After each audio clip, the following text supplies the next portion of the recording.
Lilia, and hello world. Good morning, Filipinas. Welcome to our The Teacher Voice.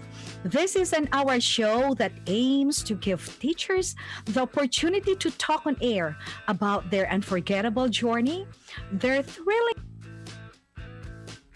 splendid wisdom to inspire hope to our listeners and viewers. This show airs by the Philippine Las Vegas radio station located in the heart of Las Vegas every Saturday at 6 p.m. Pacific time and 9 p.m. Eastern time. And in the Philippines, it's Sunday, 9 in the morning. I am teacher Judy, your host, and my co-hosts for tonight are my barcadas, the teachers here. We have Pacita Ross from New York. Hello.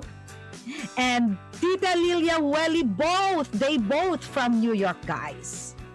Lilia, say hi to our viewers. Hello, right? Okay, before tayo mag-proceed sa program natin, ang mga co-hosts ko, I know they have to mayroon silang mga babatiin sa ating viewers. Go ahead, guys. Shall I start? Okay. Yeah. Magandang gabi, magandang umaga, magandang hapon, world, sa aking mga kamag-anakan, kaibigan, teachers at mga non-teachers. How's everybody? And I hope everyone is staying safe and well during this difficult time. Yeah, this will pass. And Yes. God willing. Yes. And yes. so let's be happy tonight. Thank you. Hey, wow. My friend, teacher Lilia Juele. Hello, good morning, universal greetings now anywhere in the world, because we are so global right now and we kind of like get confused. What time is it in the other part of the world? Right. So the best way to just greet is good morning. That's it. So everyone, wherever you are, good morning, and I hope you're going to have a good day. Today, this is my first time here in Barkada Judy show. I was as Teacher on the other voice, yeah. side. I was interviewed at one point, but Correct. now I'm very happy to be on the other side. I hope I do a good job. So, Yes, you will. medyo bigyan lang. Yes, you will, of Yeah. course. So, of and course. so let's get on with it. Thank you so much. I'm very, very happy to be here. Okay, thank you. And also, hi guys, there in Bacolod City, I am an Ilongga, taga Negros Occidental. Maayo nga aga dira sa inyot nga tanan. I know na bag-ulang kamo dira kamata, it's just 7 o'clock. But guys, here around the world, even here in New York and some friends of ours from different countries, good evening in there or good morning. And tonight, wow, we are very pleased and honored to have a guest, which I think this person is not just a new friend to us. She has been a good friend to all of us, Lilia and Pasit. And tonight, we are going to interview this Texas girl, Texas teacher. And Miss, I think Tita Pasit will do the Yeah, okay. first. Yes. Paragraph. Thank you very much. I am very happy to introduce our special guest for tonight. And first, I would like to quote her life Yes. quote, Mhm. what she believes in. She says, her life mission is to educate and inspire learners to achieve their highest potential. Teaching is more than a profession. It is a noble way to serve her fellow human being. End of the quote. Now, our guest for tonight is a wife, a mother of 4, and an assistant professor at Texas A&M University in Kingsville, or TAMUK. The youngest child of piano entrepreneurs Danilo and Marina Panganiban. She is originally from Valenzuela City in the Philippines. She is an alumna of the University of Santo Tomas, BSc English cum laude. Mhm. And University of the Philippines for her master's in education, major in English. She taught English at all grade levels in the Philippines for 11 years. Mm. In 2002, she migrated to the United States to teach high school English language arts and ESL in Brownsville Independent School District, Texas. In 2013, she completed her doctorate degree in education, major in teacher leadership from Walden University.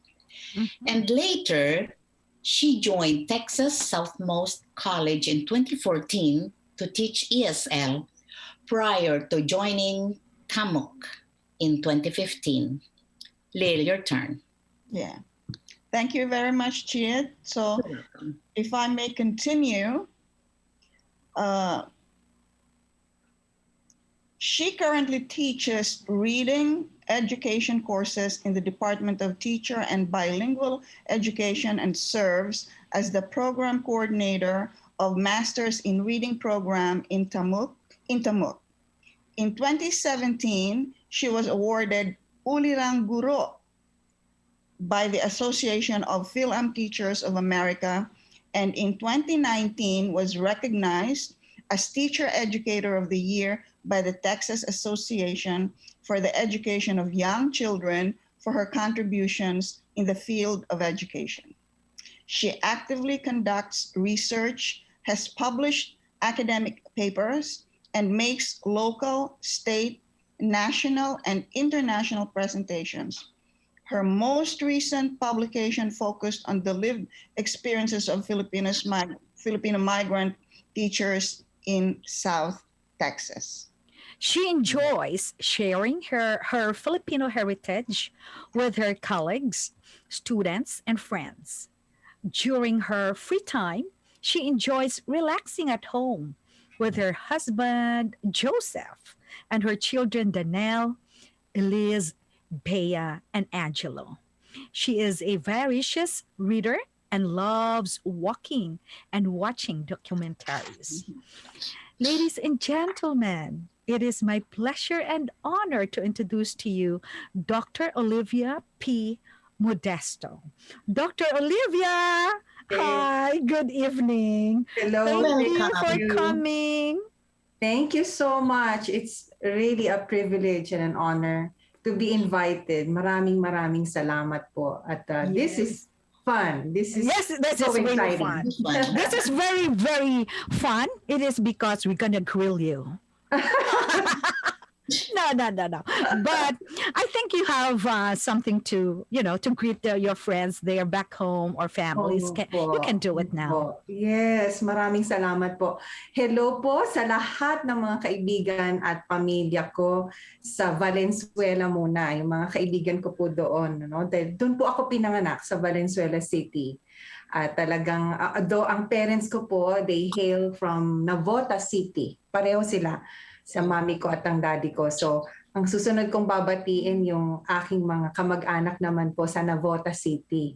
So, wow, dami pala tong marami po akong kamag-anak dyan. Yan, kumbaga yan ang aking probinsya. Although wala naman talaga akong probinsya dahil alam naman natin na ang Navotas nandyan na rin sa Metro Manila, di ba? Pero marami po akong kamag-anak dyan. Meron din nakatira sa Malabon. Siyempre yung aking home church, Seeds of Jesus Full Gospel Assemblies of God Church sa Valenzuela. Okay, yes. Kaya, nako, matutuwa po sila at to see you. makasama sana sila. Oh, yes, they will. Maraming So, I heard that next week, it's your birthday, your 50th birthday. Wow. The golden Wow. 50th, you just look like 40 or even 38 years old. Oh, Yeah. talagang ano po, I am looking forward to it in the midst of the pandemic. There is always a reason to celebrate, be happy, That's be grateful, di po ba, na we made it. I made it. Right. Correct. Almost Celebrate there, life. although it is Yes. next week, but I'm looking forward to just being, of course, with family at mag-enjoy, mag-relax at wag Right. mag-check ng email. yes. So yes, we, yes. we want to dedicate this show of ours tonight, the episode, kasi nandito ka na. So we want to dedicate this to you. We want you to be happy sa aming pag ask questions sa iyo. Okay? Yes. All right. Yes. So Tita Lilia, I think you read the bio of Dr. Olive. So siguro may mga preliminary questions tayo para sa kanya. Well, I'm going to start something very light, not so. Not heavy. Serious. I noticed that you started teaching in the high school, right? Mhm. And you're now teaching at Texas A&M University. Yeah. So what is the difference between teaching in two different levels? What is more challenging and which is your preference? And you can answer it in different order. Opo. So, when I migrated to the United States, yun talaga ang diretso na akong turo ko sa high school, and also that was what I was hired for. Yun talaga ang ipinunta ko dito sa Amerika. At ESL ang tinuro ko, tsaka English. At nag-enjoy ako dahil yun talaga ang love ko. Yun ang aking subject area na passion ko. No? Dito sa Texas, maraming English learners. So, ang naging focus is more on developing really yung skills nila sa language. In fact, parang nakakapagtaka, di ba? Baka yung mga nakikinig sa atin sa Pilipinas din. Isipin, English teacher, ESL, no, sa Amerika. Maraming sigurong nag-iisip, bakit ganon? Well, yun nga kasi maraming dito sa area namin, I live by the border, marami kaming English learners na although sila ay pinanganak dito, maaring yung kanilang magulang Parents. Spanish speaking, no? So kailangan nilang i-develop pa yung kanilang English even at the high school level. Okay? Nung nakapagtapos po ako ng pagdodoktor, na-hire ako sa higher education nga sa A&M University. Ang tinuturo ko na po ay paano magturo ng reading. Okay. So ang mga estudyante ko ay mga future teachers. So sila ay mga junior and senior level college students. Yung senior level, they will do student teaching at the end of the semester, their last semester in the university. So lahat yan hagip ko, junior and senior level students. Sila yung nasa education program namin. So they do field observations, they do lesson planning, they do demonstrations sa mga classrooms na naka-assign sila doon sa field, dito din sa Texas. And of course, yung mga papers din, tsaka presentations within the classroom. So ang malaking kaibahan syempre yung content, yung sa high school, ang content talaga yung language itself, how to use English, yung reading, writing, speaking, listening. But now that I am in A&M University, now my students have to learn how to teach. How to teach. Reading, how to teach writing, listening, and speaking English din. So kaya ang lagi kong pakilala sa sarili ko, I am a literacy educator, teacher educator, or reading educator, which I love to do kasi yun, kahit sa Pilipinas, yun na talagang naging trabaho ako. I am English teacher, reading teacher, from elementary all the way to high school and college. Nagturo din po ako sa college sa atin, sa isang vocational school.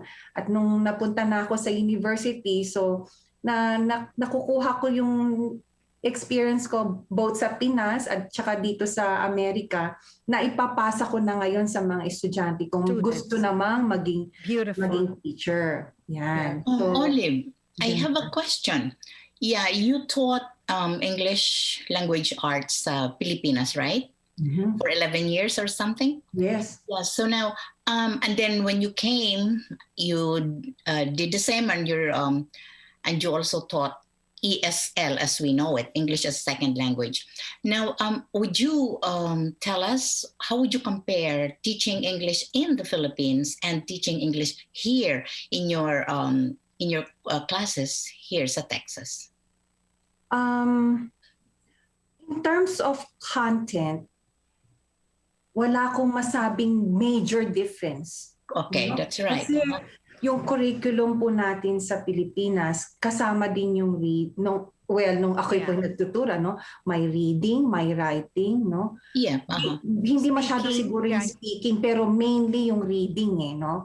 Nagturo po ako ng elementary sa atin. Meron din akong preschool noon. So nagturo din po ako ng mga preschoolers.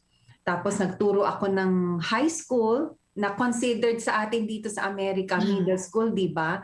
Kasi nga sa atin, nung ako'y nagtuturo, walang grade 7. Diba? Ang sa atin noon ay first grade hanggang 6th grade. And then high school, first year, second year, third year, fourth year. So nagturo po ako ng first year, second year, third year, fourth year high school. Tapos nagturo ako ng grade kinder, ng grade 1, ng grade 2, grade 3, grade 4, grade 5. Wow. So lahat nga, ano. Tapos nagturo din ako ng vocational English, yung technical English sa isang vocational school.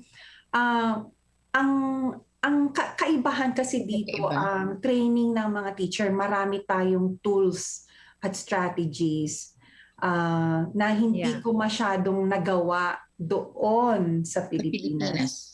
Opo. So, syempre technology number 1. Dito, abundant sa technology. Talagang bawat classroom, lalo na nung ako'y nandito sa high school teaching, public school teaching, I have about 10 computers in my classroom. I have 3 TVs na may VHS. Noon VHS pa, no? Wala na ngayon noon. Tapos ang libro talagang bountiful. Napakadaling i-access, no? Pero yung content hindi It's the same. palagay ko hindi masyadong No difference. Pero yung openness or acceptance ng estudyante, how does it compare? Who is more accepting or who are more malleable? Yung ating mga Filipino students o itong dito? How might you describe that? Okay. Yung mga bata sa atin, napakataas ng tingin nila sa teacher. Correct. At parang ang autoridad ang teacher sa classroom. Dito sa Amerika, hindi ganon. Hindi dahil sa hindi mataas ang tingin nila, kung hindi, iba ang kultura kasi talaga dito. Right.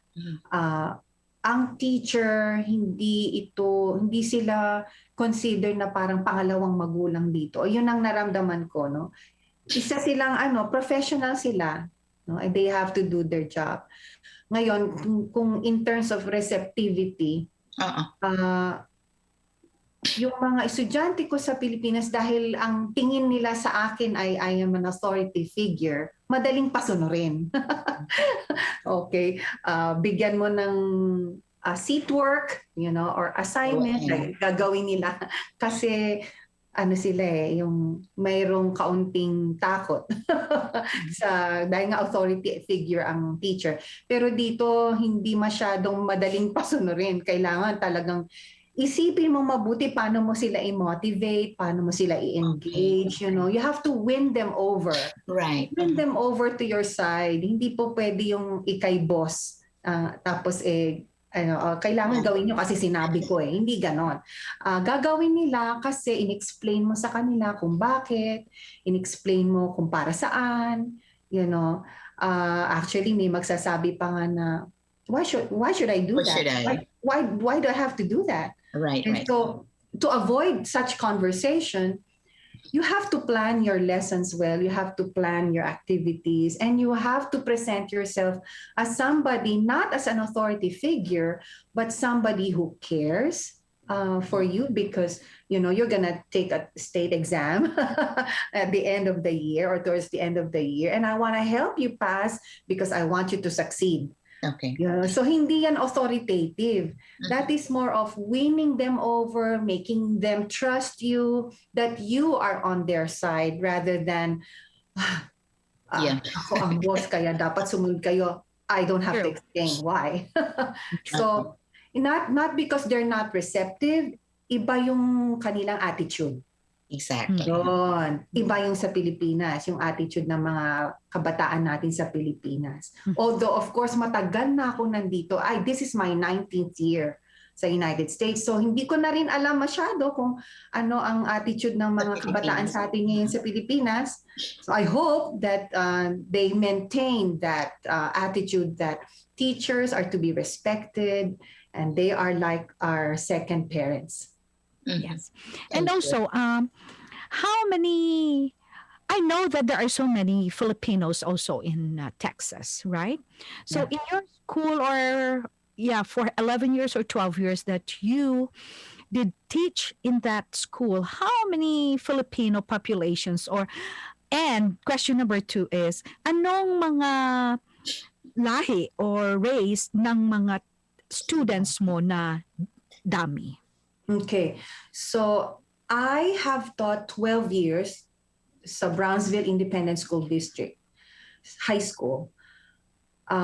Within the district, when I came with about, I would say, 15 other Filipino teachers. This was in 2002. Okay? Na-share ko din po ito dun sa mga presentations ko, as you have read in my intro. One of my research interests is about the lives of Filipino teachers because I am one of those who came, right, with them. So, mga 15 kami na yung iba ngayon wala na dito sa lugar namin, sa city namin. So, pero nung dumating kami dito sa Brownsville, meron na ring mga nauna sa aming mga Filipino teacher na napakaganda ng kanilang record. Kaya, nagtiwala sila sa amin na ang mga Pilipinong teacher ay dedicated, magaling magturo, masipag. Kaya naging naging blessing sa amin yun nung dumating kami.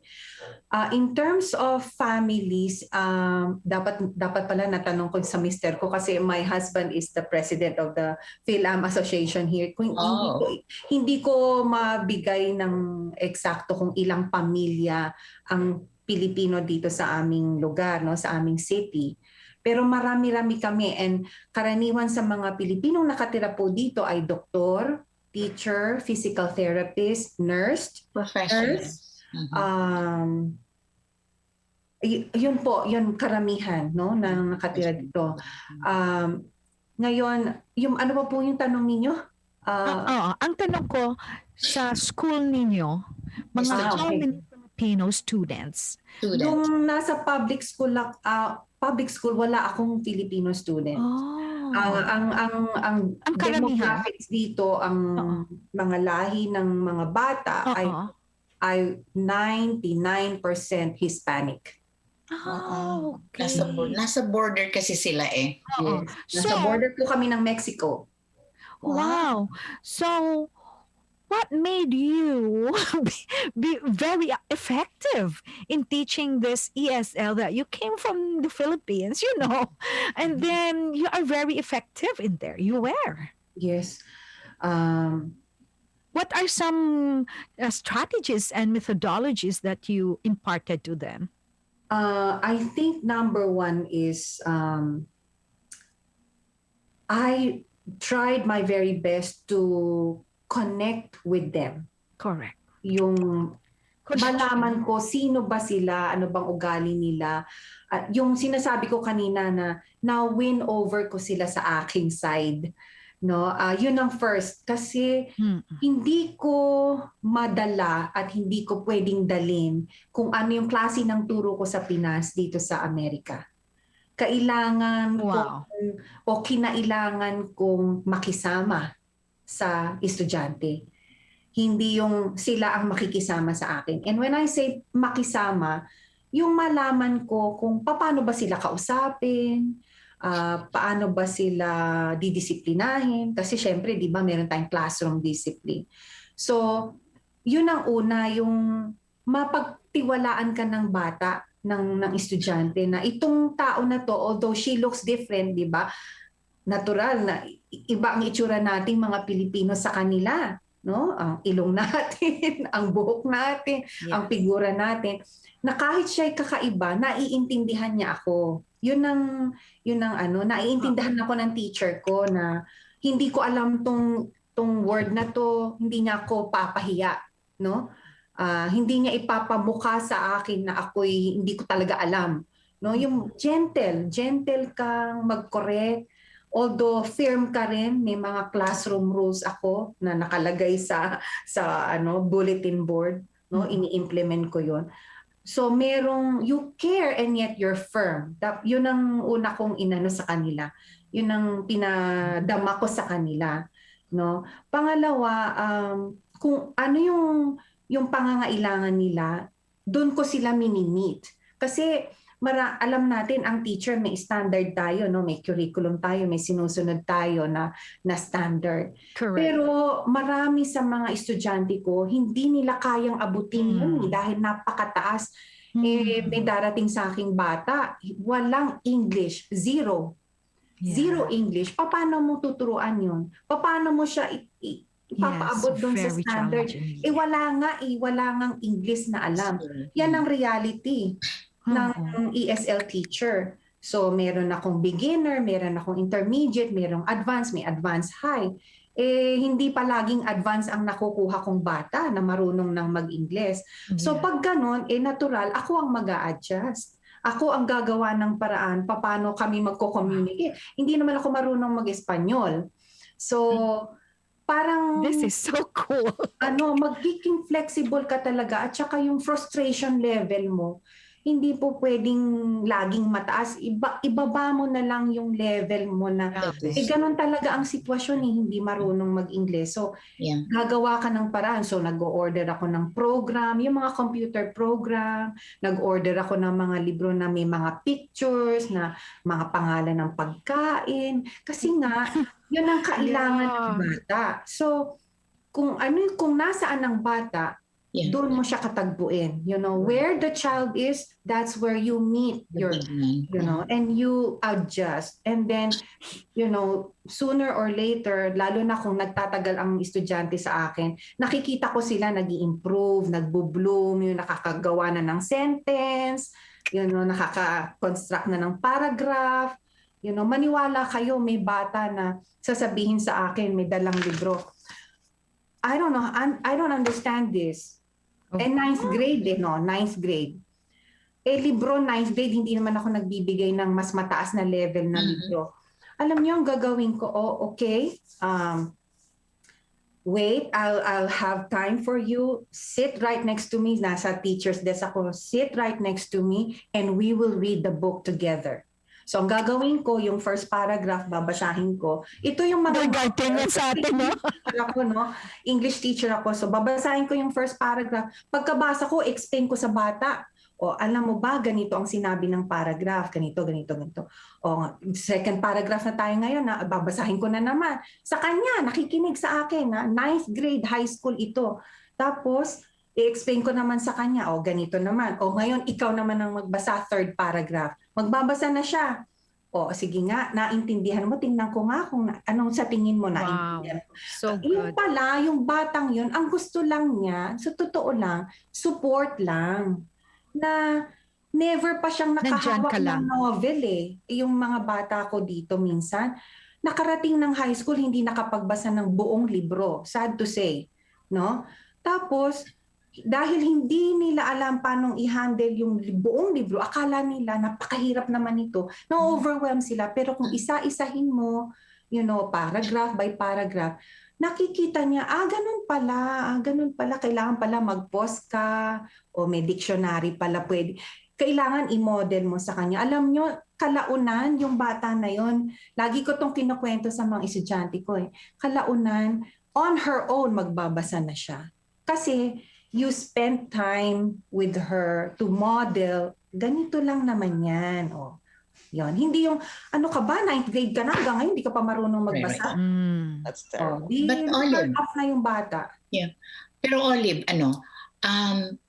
that requires plenty of your time attending to one child lang, ano? What about the others? How many students ba ang nasa isang klase mo at one time? Kasi parang hindi ko sabing unfair, no? But yeah, so you're spending so much time on one child.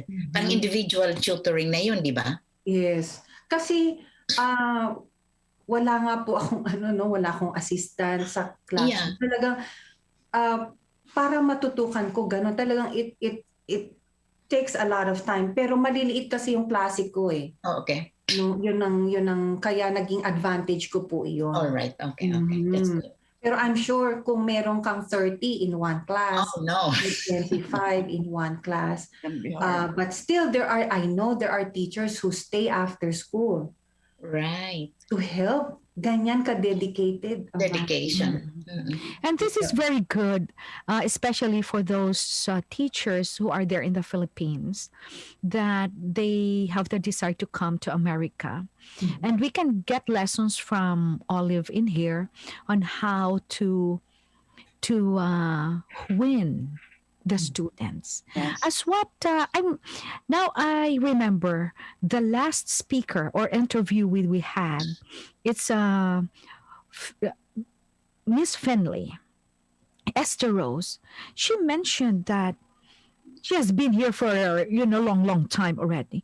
She said that when it comes to content, Filipino teachers are very good. Yeah. Content-wise. Right. Yeah. Remember, Tita Paset? I think, Lil, you heard that too. That when it comes to content, Olive, you even said that too. Content, we don't have a problem. The problem is how you will win, how you will relate yourself to the students. How you connect. Right. How you How you connect. connect. Yeah. And our students look very different from us. Okay? Yet, especially in my case, yet we are the same in a way because I have a native language, Filipino.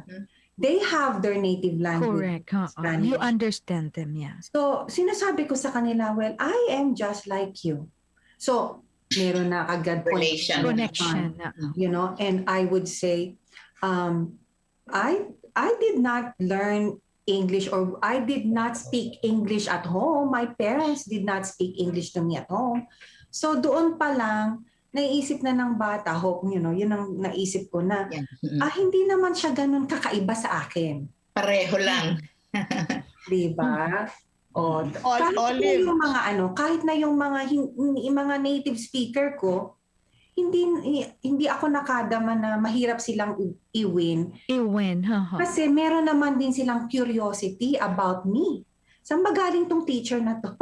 Ganun eh.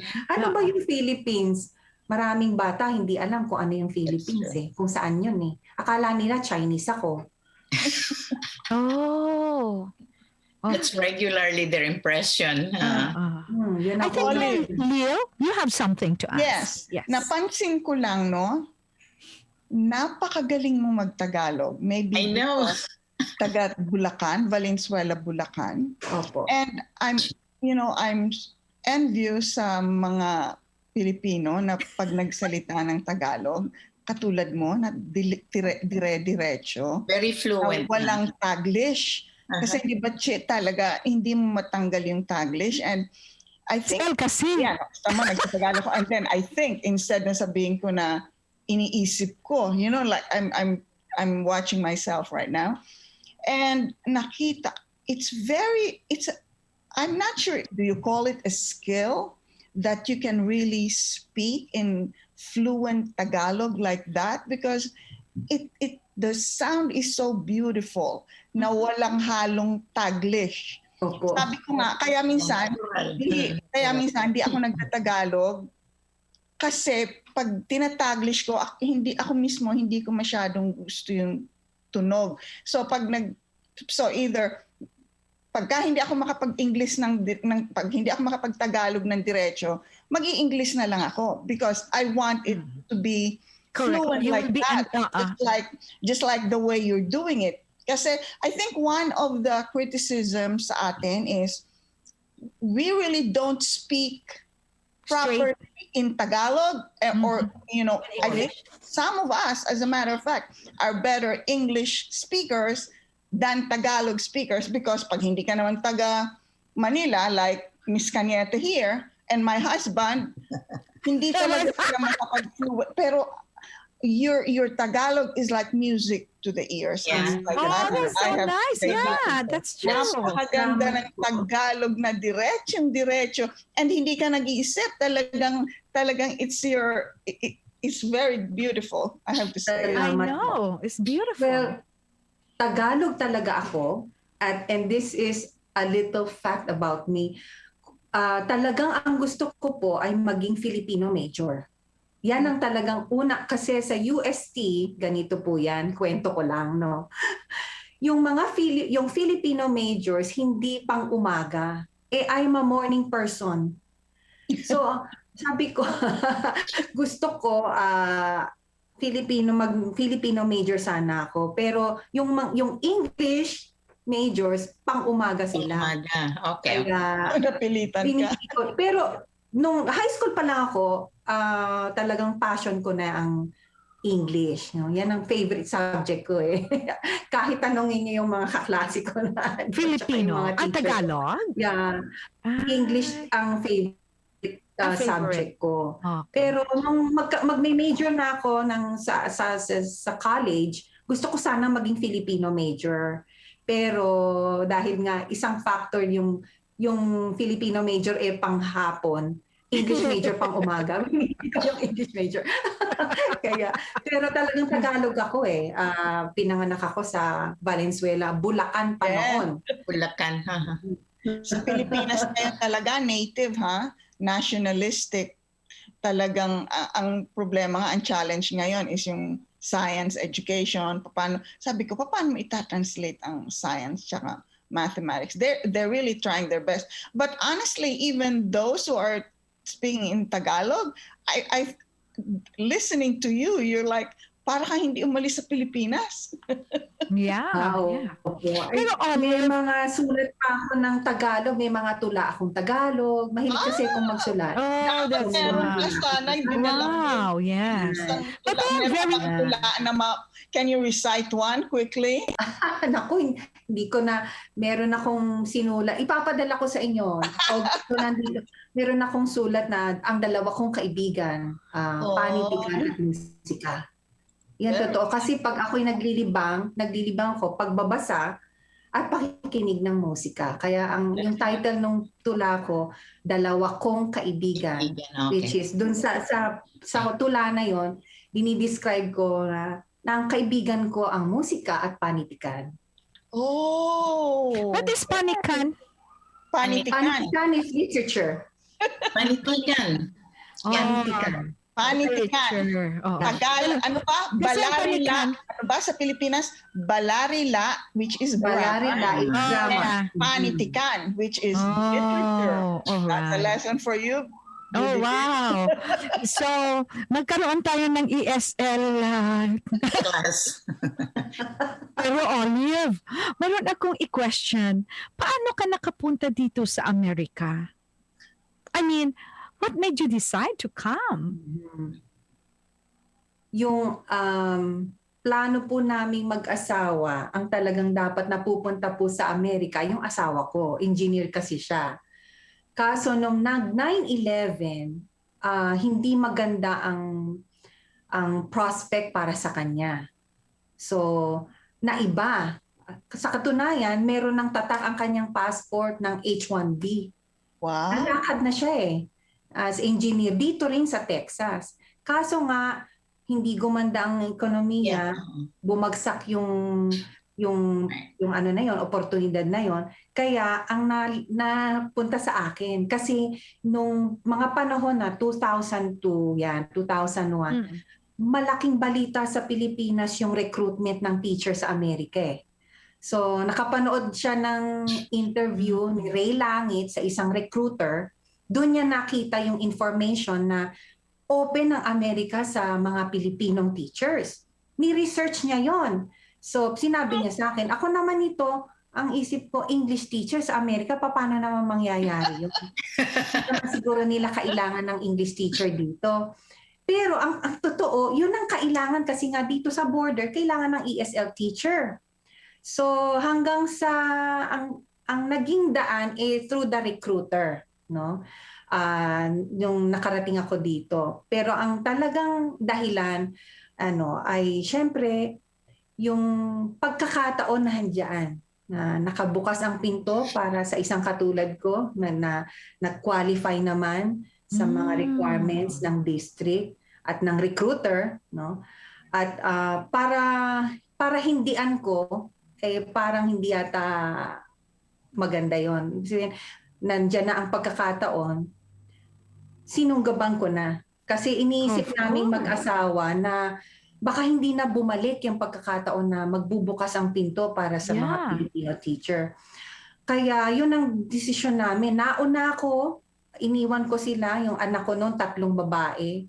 Yung asawa ko naiwan sa Pilipinas, nag-alaga ng mga anak ko. So, habang iniintay nila ako makapasa ng exam, certification. Anong mga age nila nung umalis ka? Nung umalis ako, ang aking panganay ay, I think, 8 or 9. And then yung pangalawa, 4. At yung bunso, baby pa nung umalis ako. Wow, hats off sa husband mo. Iniwan ko sila. Alam nyo, talagang kailangan isulat ko nga siguro yan eh. Hindi ko makaya nang iwanan sila. Umalis ako ng bahay. Inatid ako sa airport, natutulog sila. At ang mother ko ang nasa bahay para bantayan sila. Kasi hindi ko kayang magpaalam sa mga anak ko. Pero sumunod sila after almost a year. Kasi nakapasa na ako ng certification exams ko. Lahat napasa ko na. And that was my way of like telling myself na siguro naman it's good for me. It'll be stable for me although I still had an H-1B work permit noon. Merong kaunting security kasi pasado na ako sa certification. Right. No, pero so lagi kong sinasabi sa mga bata, ang pagpunta namin ng Amerika ay para sa kanila. Para sa mga anak ko. Bigyan sila ng pagkakataon sa buhay na maaring mahirap matagpuan sa, unfortunately, no, I'm sorry to say, maaring mahirap matagpuan sa sarili nating bayan. Although, hindi namin inaalis ang pagsasalita ng Tagalog dito sa bahay. Marunong sila lahat maintindihan. Nice. So, inaalis na ituro sa kanila ang kultura natin, pagmamano, yan, pamumupo, yan. Lahat hindi ko yan hindi ko po inaalis sa aming pamilya na maituro ko sa kanila yan. Very good. Oh, that's so touching. Ano sila? Are they fluent in Tagalog? Yung panganay ko fluent, marunong magsalita, marunong magsulat ng Filipino. Yung mga batang, may anak akong dito na pinanganak sa Amerika, marunong makaintindi. At saka nagtatry din na magsalita ng Tagalog. Kasi para sa akin, yung language natin, kultura natin. So, ayokong makalimutan nila. No, at ayaw kong mawala sa aming pamilya kasi napakaganda. Tsaka kahit saan ako magpunta, yun kaya nilagay ko dun sa bio na kahit sa school, sinishare ko talaga yung natin, kung sino tayo. Kasi marami talagang bata hindi alam kung ano ba yung Philippines, ano ba yung Filipino, di ba? So, pagkakataon na. Yes, beautiful. We still have 10 minutes. And then I think it's, if I you have still a question. One question. Olive, pwede ba paki-explain mo sa amin, you are the program coordinator ng Masters in Reading program ng TAMOK, TAMOK or TAMOK? Okay. Yeah. Can you please explain to us what this position entails and what kind of your program? Can you tell us about the reading program of TAMOK? Thank you for asking. So, I am an assistant professor at Texas A&M University-Kingsville, Department of Teacher and Bilingual Education. So we have undergrad courses, primarily preparing future teachers. Okay. And then we have graduate courses or master's degree courses in bilingual education, reading education, special education, and early childhood. So out of that 4 or 5 programs, I am one of the coordinators. The So the reading. master's program is that we admit people who want to pursue graduate studies or master's level certification or master's level degree. There you go, master's degree. And they have an opportunity to become reading specialists once they finish the program. So this is actually about a 2-year program. If it's taken 2 years straight or every semester they enroll. And at the end, they take a test, a certification exam to become reading specialists. So what are reading specialists? Reading specialists are leaders in the district. They help the teachers within the district improve the reading performance of their students. They do assessments, they do or testing, they do presentations or professional development sessions. They can also conduct research if they want.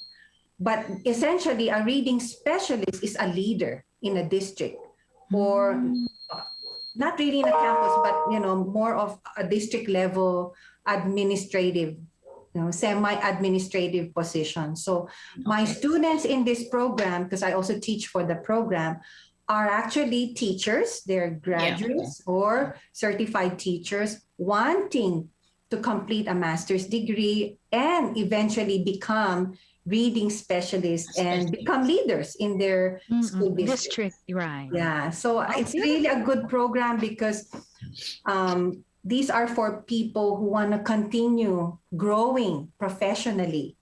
Yan, kaya it's such an honor for me that I guide them, I teach in the program, I process their applications. I look As a at coordinator. their transcripts. I coordinate. Okay. Yeah, and I also recruit. So if there's anyone who's interested, if you're in the United States, our program is online. You don't have to be in Texas to do the program. Oh, You can do nice. a master's degree completely online. And I'm one of the teachers. I'm one of the professors. Reading is my love. Yun ang aking master's sa Adelphi University. Yes. And Vicky Ray, Dr. Ray, who was also a guest here a few weeks back, right? Judy, Correct. she's also a reading specialist. Dami pala tayo dito mga sa reading, Reading coordinator din siya sa ano. Also, Tita Sally, si Tita Vicky, ikaw, oh, hala, at saka yung sa Zoni, remember, Tita? Oh, yeah. Sa Zoni, Right. English man yun. Dami pala kayo dito. Pwede Marunong na tayo magbasa. We know how to read. Oh, yeah, that's true. So, Tita Lilia, we still have at least 7 minutes. And Tita Lilia, if you have one more question sa kay Olive. Well, I noticed that you have conducted research and academic papers, and your topic, like, can you talk a little bit about that, your research work? Sure. My first research was on adolescent mothers, but my most recent research, it was on the teachers who are in South Texas. So I am in South Texas. So what I did was to interview 7 Filipino teachers who live here in South Texas. And I asked them questions about their experiences, their challenges, and learnings in moving from the Philippines, to the United States. And that's why the title is The Lived Experiences of Filipino Migrant Teachers in South Texas. And so only 7. seven people, seven teachers that I interviewed. Olive, that you Mhm. presented that at the IEC in 2017. That's your Yes, presentation, di it ba? was such an honor to Right. present it in the Oh, thank Association you. of Fil-Am Teachers of America conference. And that was one of my most rewarding research undertaking because I got to find out the experiences of other Filipino teachers. Yeah. Wow, beautiful, beautiful. So, thank you very much. Before we will end this, I think we want to share our wisdom to the Wisdom. teachers, to alam mo naman ang ating mga white hairs. So, it proves that we have wisdom. Okay, so we have our quotes in here. Words of wisdom. Whatever you have in there, titas and Olive, we can share that to them to inspire them and to give them more hopes in especially in the crisis that we are facing right now. And Yes. I love the story of Olive, in her personal and even the career that she is very effective as a teacher and at the same time very successful, I would say. And we thank you very much for that, Olive. So I will go first to Teacher Pasit. Okay, now this is a quote from Chris Evans, an actor. Okay, let me just read this. He says, "It's not what you've accomplished, it's the relationship you have. You're survived by things that matter, the people you love, and those who love you back." I think this is quite easy to understand, and I Beautiful. hope that I would, and we all would, try to remember this. Not so much on tacking on our titles, on positions, and all that, but True. yeah, what kind of relationships have we developed with others? Very, yes, yes. Thank you. Wow. Okay, Tita, Teacher Lilia. Not going to single out a quote, but rather I will talk about the love of teaching Mm. in relation to what Yeah. Olive said in her quote and sharing our love in this noble profession, the opportunity to shape the minds of young people and being able to make presidents out of them is a great honor. Great. And I believe we are very, very lucky to be in this Oh profession yeah. Oh yeah. because among other things, we always forget, we always remember our teachers, our best teacher, right? Even in grammar school. You wouldn't remember your best lawyer, your best doctor, or maybe you have a doctor for life, but with all the so many teachers that you've had, you would remember like your favorite teacher or one who really influenced you. So I thought it's a real privilege, and it's one thing that we live by as teachers. And I'm very, very honored to be here. And reading your quote, Olive, really made that very, very clear again to me. Wow, what a wisdom is that. Excellent. Thank you, Professor Lilia. You're welcome. I will go to Professor Olivia too. Salamat po. Maraming salamat. Talagang karangalan na ako'y nandito at makasama kayo at marinig ang boses ko. Oh yeah. Marinig ng mga tao. So, ang iwanan ko ay yung natutunan ko po sa buhay ko dahil nga nabanggit ninyo ako'y magbe-birthday. Right. At doon sa storya ko din na na-share ko sa inyo at sa ating mga tagapakinig, ang oportunidad, ang pagkakataon, hindi laging nahandyan. Mm-hmm. Darating, pero maaring hindi na bumalik kung iyong palampasin. At time and time again, I have proven that. Kaya ako po nagpapasalamat na nabigyan ng pagkakataong maging guro sa Pilipinas at maging guro dito sa Amerika. Pangalawa, sa mga natutunan ko ay yung kung gagawin lamang natin ang ating pinakamainam, we do our best, babalik din sa atin yung ginawa natin. Kahit hindi natin hintayin na tayo'y ma-recognize o bigyan ng papuri, darating at darating. Yung itinanim ay aanihin. Alam naman natin sa Biblia, ganun din. No? You will reap what you sow. That's the second thing I would like to leave. And then finally, ang buhay maikli. Every time na ako mabibigyan ng pagkakataon na pakilala kong sarili ko, hindi ko kinakalimutan ng mga magulang ko kasi pareho po silang wala na. Dahil maaga po silang nawala. At dahil maaga po silang nawala, natutunan ko na ang buhay maikli, kaya ibigay natin ang pinakamainam natin sa bawat araw na ibinibigay sa atin ng Panginoon.